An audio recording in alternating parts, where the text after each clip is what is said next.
پرچالش ترین بخش برای قناده حرفه‌ای شدن بخش خامه کشیه که اکثرا همه داخلش مشکل دارن.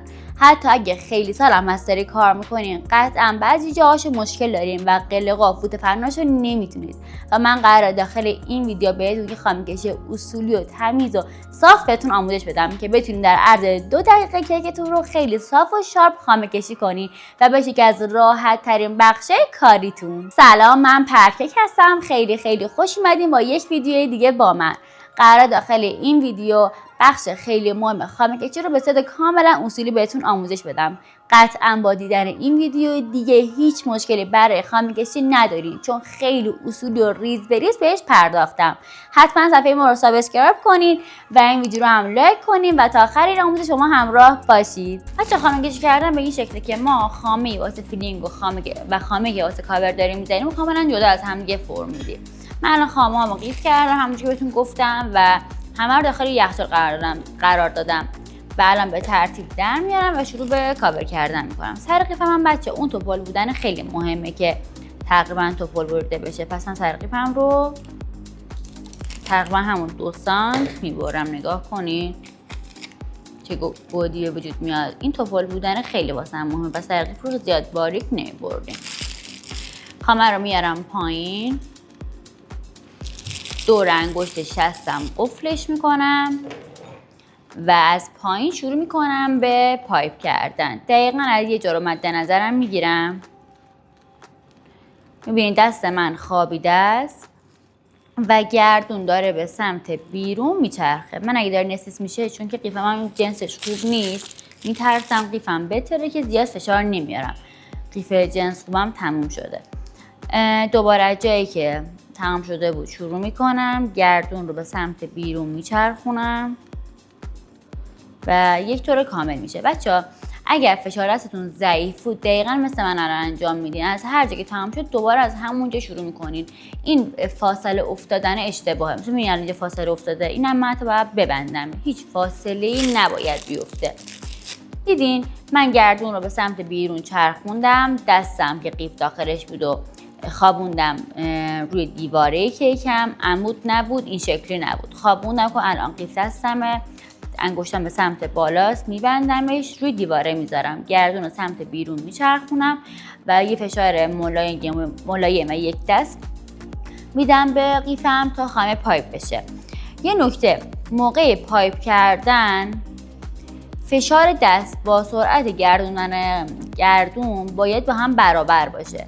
من نباید اگه فشار دست من زیاد نیست و خامه داره آروم پایپ میشه من نباید تون بچرخونم. اونجوری من جا میمونم و خامه من رو هوا میمونه. پس من آروم ولی یک دست دارم، اینجوری نمیچرخونم، دارم آروم و یک دست میچرخونم.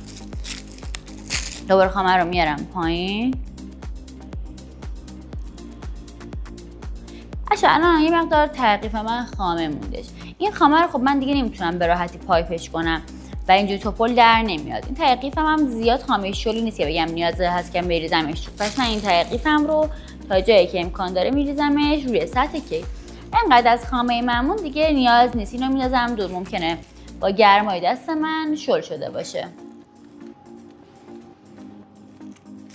دوباره قیف بعدیمو میارم، سر قیفم رو عین قبلی برش میزنم.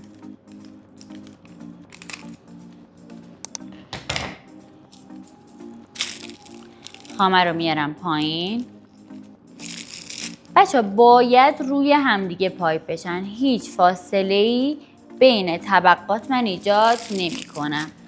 عین همدیگه، کنار همدیگه، روی همدیگه میریم جلو. درسته تا اینجا؟ من الان فکر کنم خامه من کمه و امکان داره خامه من نرسه به سطح کیکم. پس میام اولویتامو انجام میدم. اولویت کار من کجاست؟ اینه که باید بخوام این لبه پایین رو بزنم و دومین بار اینه که بیام لبه بالای کیکم رو بزنم که به شارپ شدن خامه من و کیک من کمک کنه. پس تا یه مقدار وسطای کار که رسیدم میام قسمت مهمم رو میزنم که یه وقت نقاط خامه کم بیاد، چون اولویت من لبه کیکمه که بخواد شارپ بشه.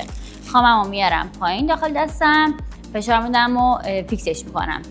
نگاه کنه سرقیف من کجاست. من میام نصفش رو روی دیوار کیک و نصف دیگه‌ش رو بالاتر از سطح کیک میذارم. میبینید من باید وقتی که دارم خامه پایپ میکنم دیگه لبه داخلی کیکم رو نبینم و پرش. میبینید یه مقدار فاصله افتاد اومده بالا. باید به این شکل از لبه کیکم خامه بزنه بیاد بالاتر. درسته؟ این کار به شارپ شدن خامه من در نهایت خیلی کمک میکنه. دیگه حالا این ته قیف من میریزم اینجا، یه قیف دیگه برمیدارم و جای مهم الان بهتون میگم. بعد از اینکه من لبه بالا رو زدم و لبه پایین رو زدم، میام مرز بالا و پایین قیفی که الان ایجاد کردم رو پر میکنم. یه موقعی چون این خامه ممکنه نچسبیده باشه خوب به کیک من، چون روی هوا دیگه میبینید نصف سر قیف من بالاتر بود. پس من میام بلافاصله بعد اینکه این خامه رو ایجاد کردم و زدم یه دونه پایینش میزنم که کمکی بشه تا بتونه قیف بالایی رو هم نگه داره. اگه یه موقعی جایشو بد زده بودم و شل بود نخواد بیفته. درسته؟ و یه دونه فضای داخلیشو میدم. داخلیشو که میخوام بزنم بچه دستم از بالا عمود میشه دیگه. این داستان خوابیدنه رو من ندارم. عمود از بالا خامه رو پایپ میکنم و یه دور میزنم. حالا دیگه با مابقی خامم جاهایی که مونده رو پرش میکنم. اگر خامه داشتم اینجاها رو هم کامل پر میکنم. اگر نداشتم چیز مهمی نیستش. من موقع کاور کردم میتونم اون قسمت رو هم پر کنم. دیدین تا اینجای کار من رفتم. اگه یه قیف دیگه خامه داشتم اینجاها رو هم میزدم تمیزتر در میومد که شما حتما این کار رو انجام بدین. روی کیک هم دیگه خامه بیشتر از این نمیخواد. از خامه های موندن بالاش زدم و بالاش تقریبا پره. خب حالا من شروع میکنم به صاف کردن و از بین بردن مرزهای این خامه هایی که من ایجاد کردم. اول از رو شروع میکنم. موقع فیلینگ کردن بهتون گفتم من فقط روی خامه بازی میکنم، به سطح کیکم هیچ برخوردی نمیکنم. این خامه ای که حالا شلخته روی کیک ریخته شده رو من میخوام به تمام قسمت هایی که خامه نداره برسونم. پس این خامه رو به صورت رفت و برگشت، دست من به این شکل داره میره میاد، به صورت رفت و برگشت این خامه رو من روی سطح کیکم بازش میکنم. درسته؟ پس دست من الان به اینجا برخورد نمیکنه، داره روی خامه حرکت میکنه. دوباره خامه های این ور رو هم بازش میکنم. این کار رو انجام میدم تا یک دور کامل بچرخه. دیدین الان من دیگه هیچ فضای خالی از کیک من نمیبینم و تمام قسمتاش پر شده. حالا در حد اینکه یه مقدار بخواد سطح روی کار من مرتب بشه، من این سطح رومو صاف میکنم. صاف کردم به چه شکله؟ من روی ساعت تقریبا 7 دست چپم، یا اگه شما دست راستین روی ساعت 5 دستم رو قرار میدم. اگر خواستم خامه اضافه‌ای هم جمع کنم یه مقدار دستم رو زاویه میدم، نه خیلی ایستاده، یه مقدار زاویه میدم که بخواد جمعش کنه. اول من دستم رو ثابت میذارم، میبینین؟ و گردون به سمت داخل میچرخه. با زاویه که دادم یه مقدار خامه جمع شد. حالا اگر جایش احساس کردم نیاز، دوباره این خامه رو میذارم. اگر نیاز نبود که میریزم دور. نگاه کنین، گردونم داره مدام میچرخه به سمت داخل و دست من ثابته. برای که بتونم دستمو ثابت نگه دارم بازوم رو به بدنم فیکس میچسبونم که نخواد تکون بخوره. حالا خامه های داخل پالتم رو خالی میکنم. الان دیگه با روی کار من روی کیک من بر نمیرم که بخواد خاممون شل کنه. در این حد که فعلا یک دست حد قابل معقولی صاف شده واسه من کافیه. حالا میام برای صاف کردن دیواره کارم. من میخوام مرزهاشو از بین ببرم. پس دستم رو میتونم کنار کیک بذارم، یا حالا الان میخوام شما نشون بدم اینجا دارم میذارم. به سمت بالا پایین میکنم و این مرزها رو میبندم. اچه دستمو اینجوری نمیکنم بخواد بیاد روی کیک من رو بخواد شارپ شه از بین ببره. نگاه کنیم من از کنارها دیواره می دستم عمود صاف داره بالا و پایین میشه بدون اینکه بخوام به کیکم حالتی بدم. نگاه کنین از این سم. میخوام این قسمتی که خامم نداره داره بهش خامه برسه. این مرزها رو میبندم. به هیچ عنوان به دستم زاویه دقیقاً به همین شکل بالا و پایین داره دستم میره. هیچ زاویه اضافه‌ای رو به دستم نمیدم. اصلا وقتی داره میخوره به سطح کارم نشون میده که من دستم داره صاف و درست میره. حالا برای لبه های بالاش، برای اینکه یه موقع خطا نره و نخواد لبای شارپ که من خراب بشه، دستم رو برمیگردونم، نوک پالتم سمت زمین قرار میدم و قسمت‌های بالاشو به صورت رفت و برگشت خامه رو صافش میکنم. گردونم دارم بچه سمت بیرون هدایت میکنم که واسه من کارم راحت تر بشه. بچه دستم هم اینجا نمیذارم، اینجوری نمیکنم، به زاویه دستم نگاه کنید. دستم برگشته دقیقاً کنار بدنم گذاشتم، من دارم پالتم رو میبینم. گردونم هم دارم سمت بیرون میچرخونم، میبینید خیلی آروم تا این خامه یک دست بشه. الان خامه من مرزش از بین رفته ولی خب خامه کشی هنوز نکردم دیگه. از اینجا به بعد بازی نمی کنم و پالتم رو میذارم کنار. کاردکم رو دست میگیرم. حالا تو شناخت ابزار اینو گفتم که کاردک خوب چه مزایایی داره. کاردک خوبم رو برمیدارم و میذارم روی دیواره کارم. دیواره کیکم نگاه کن. من الان دقیقاً جلوی کیکم دستم دست چپ گرفتم. کاردکم رو روی ساعت 8 یا 9 قرار میدم. روی ساعت 6 نمیتونم بذارم سختم، 7 نمیتونم سختم، میرم روی ساعت 8 الی 9 قرار میدم. اگه دست راستی رو ساعت 3 و 4 کاردک رو قرار میدی. چون این پایینش خودش قائمیه رو داره، من میذارمش روی سطح سطح میزم. نگاه کنین. زاویه که من میخوام بهش بدم یه زاویه 30 درجه است تقریبا. نه زاویه بازی که بخواد خامه های روی کیک من رو بکنه، نه اینقدر بسته است که بخواد سطح کل کاردک من درگیر بشه. من فقط با لبه کارم کار دارم. لبه کاردک نگاه کنین. میذارم داخل، نه دستمو اینجوری میکنم که بخواد حالت بده به کیکم گلدونی کنه، نه برعکس. دستمو نگاه کنین از پشت 4 تا انگشت رو باز کردم، روی کاردک گذاشتم تا هر 4 تا انگشتم به یک اندازه بهش فشار وارد بشه. نخواد فشار پایین است، مثلا 2 تا اینجوری بزنم به بالا بیشتر فشار وارد بشه یا پایین‌تر، یا بخواد اینجوری بگیرم من بازم فشار یک دستی نمیتونم بدم. 4 تا انگشتم باز میکنم میذارم پشتش. انگشت شستم از جلو کاردکم رو نگه داشته. روی ساعت 8 الی 9 میذارم. زاویه دستم گفتیم زاویه تقریبا 30 درجه بسته نگه میدارم. روی این شما دارین فاصله خالی میبینید. من با کاردک کشیدم کم کم فاصله رو از بین میبرم. اگر دیدم پر نمیشه دوباره خامه اضافه میکنم به اونجا. گردون رو به سمت داخل میچرخونم. دستی که کاردک دستشه کاملا ثابته، اصلا تکون نمیخوره. میبینین نجاش تکون خورد نه چیزی. دست مخالف هم داره گردون رو به سمت داخل میچرخونه. این کار رو چند بار انجام میدم. دیدین الان من کار انجام میدم یه سری جاهای خالی دارم. من میبینم جاهایی که کار من خالیه نمیام فشار دستمو بیشتر کنم.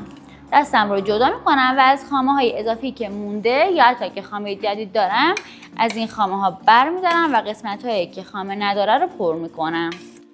دوباره دستم رو میذارم همونجوری چه زاویه دست قشنگ نگاه میکنم که صاف باشه. نگاه هم به کجاست بچه؟ من دارم داخل کارم رو نگاه میکنم.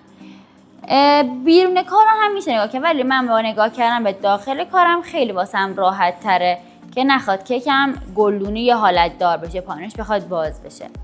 هر سری فشار هستم و یه هوا بیشتر میکنم که خامه بیشتری از دیوار جمع بشه تا بتونم از این خامه ها به قسمت هایی که نداره بزنم. نگاه کنین دوباره 4 تا انگشت پشت میذارم رو ساعت 8 و 9 میچسبونم به دیواره کیکم. از کم کم داره اون فاصله خالی پر میشه. یه فشار یک دست میدم، گردون رو به سمت داخل میچرخونم. دستم بلند میکنم، دوباره خامه اضافی که دارم رو جمع میکنم و جاهایی که ندارم میزنم. اگه ببینم پایین کیک من داره گلدونی میشه، فشار کاردکم رو به پایین فشار دستم رو به پایین کاردک بیشتر میکنم. این کار رو تکرارش میکنم تا بخواد از بین بره این خطا. ولی بچه‌ها وقتی هم صاف شد دیگه باهاش ور نمیرم. در حد 90% که خامه من صاف شد دیگه میذارمش کنار و حالا ادامه کارم رو انجام میدم. این خامه رو من دیگه حالا مستقیم به سطح اونجا نمیدم. این مقدار روی پالتم میذارم کاردکم، اینجوری واسم راحت تر. این خامه رو یه مقدار باش بازی میکنم که اگه حبابی هم چیزی داره از بین بره، سطح خامه من صاف بشه. یکی از راه‌های بین بردن حباب میتونه همین کار باشه. روی کاردکتون بذارین و باهاش ذره بازی کنین تا هواهاش از بین بره.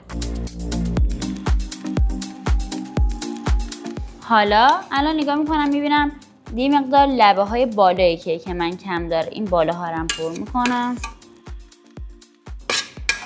هرچی شما بیشتر الان با این خامه ور برین، خامه شما حبابای بیشتری واسهتون ایجاد میکنه. پس یه مقدارم اگه حباب خیلی کمی داشت زیاد باهاش ور نرین.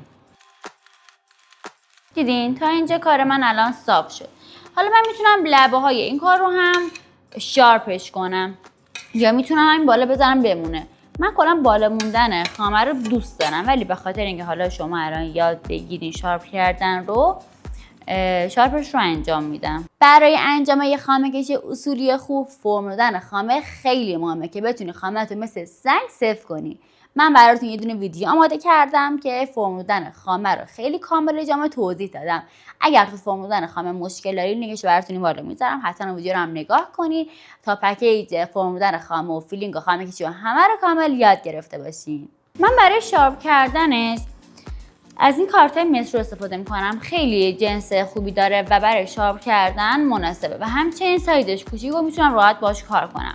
بچه‌ها کارت مترو رو به این شکل دستم میگیرم که انگشتش هستم باید رو به سقف باشه و 4 تا انگشتم پشتش باشه، ولی اگه بیارم خیلی دستم بذارم پایین دیگه نمیتونم صاف کنم. پس میام نوک انگشتام رو قرار میدم پشتش و انگشتش هستم میذارم جلوش. ولی نوک کاردک رو میگیرم چون کارک کوچیکیه. حالا دولا میشم، لبه های کیکم رو نگاه میکنم و دقیقا نگاه کنید این چجوری دستم گرفتم، چقدر کمش دستم گرفتم. دقیقا از لبه کیک میگیرم میام تا مرکز و رها میکنم. تمام شد. از کناره ها صافش میکنم. دوباره میرم قسمتی که زده بود بالا چیکار میکنم، انگشتم رو به سقف، 4 تا انگشت رو زیرش نگه میدارم، از کناره میکشم میام تا مرکز. درسته؟ این کار رو تکرار میکنم تا تمام بشه. حتما دلشین. اگر اینجوری بکشم خب اون پشت کارم رو نمیبینم و نمیبینم دست من کجاست. اگر اینجوری بکشم باز خوبه ها، ولی داخل کیکم رو نمیبینم. یا اگه بخوام برعکسش که خیلی سخت‌تر میشه. پس در بهترین زاویه اینه که دست من بیاد سمت مخالفم. اگه من چپم میام سمت راست رو صاف میکنم، اگه راست دستم میرم سمت چپ رو صاف میکنم. این برای من راحت تره چون هم دارم کاردکم رو نگاه میکنم، لبه کارد هم دارم لبه کیک رو نگاه میکنم. به جفتش تسلط دارم. یک دور کامل این کار رو انجام میدم. برای که بار سطح کیکم رو صاف کنم همین کارد متر رو میذارم روی کیک، میریم تقریبا جلوی خودم میتونم میام گذاشتم. لبه کیک رو میذارم، لبه کاردک رو میذارم و یک دور روی کیک رو میچرخونم. اینجوری روی کیک صاف میشه. حتی اگرم نیاز داشت میتونم لبه هاش یه مقدار خامه بزنم. یعنی اینجاها رو ببینین، اینجا یه مقدار خالیه، من دوباره خامه میزنم. چون طبقه دوم میاد روش زیاد این کار اهمیتی نداشتش.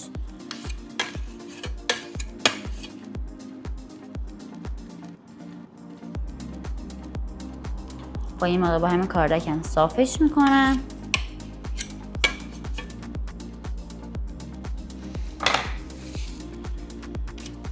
دوباره کارتمو میذارم یک دور میچرخونم. پس یکی از وسایلی که خیلی تو صاف کردن کیک کمک میکنه و حالا از بین بردن حباب همین کارت مترو. کارت مترو رو اگه دیدین خیلی خامتون حباب، من زیاد حباب ندارم. اگه خیلی حباب داشتین کارت مترو رو میذارین رو دیواره کیک و میکشین. به خاطر جنسی که داره خیلی سطح کار شما رو صیقلی تر میکنه. نگاه کنین این پایینم من میذارم.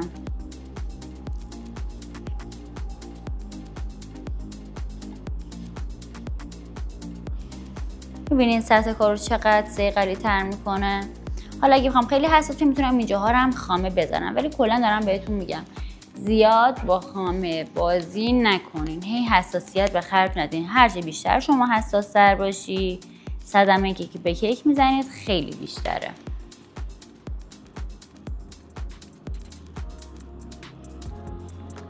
همونجور که تا به الان قطعاً پلیلیست مدرسه قنادی رو دیدیم، ما از صفر شروع کردیم. از شناخت ابزارش، کار کردن با فر و چندی مدل کیک پایه بهتون آموزش دادیم تا به الان که مباحث پیشرفته‌تر رسیدیم، مثل فرمودن خامه، فیلینگ گذاری و خام کشی و همه. از اینجا بعد داره کارمون خیلی پیشرفته‌تر میشه و میخوایم به دکورها بپردازیم و انواع سبک‌های کیک‌ها رو بهتون آموزش بدیم.